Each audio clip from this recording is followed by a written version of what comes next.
সে অপরাধী, সেই পাপী যে ফজরে ঘুমিয়ে থাকে, যে জোহরে আড্ডায় থাকে, যে আসরে ক্লান্ত থেকে বিশ্রাম করে নামাজে না গিয়ে, যে মাগরিবে চায়ের জন্য ওঠে, নামাজের জন্য ওঠে না, যে এশায় টেলিভিশন আড্ডাবাজিতে ব্যস্ত থাকে, সে লোকটা হচ্ছে অপরাধী।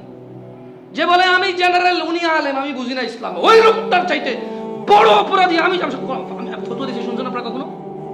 আমি কখনো ফতোয়া দিছি? ফতোয়া মানে কি? মন্তব্য করা, কোনো কিছুকে হারাম আলাম বলা, জায়েজ বলা, না জায়েজ বলা। মানে আমি বলছি তুই কাজটা ঠিক করছ, তবে এটা হারাম, এটা হলো ফতোয়া। এটা হলো কি? তাহলে চায়ের দোকানে মুফতি পাওয়া যায় কি না? ফতোয়া কে দেয়? মুফতি। ফতোয়া কে দেয়?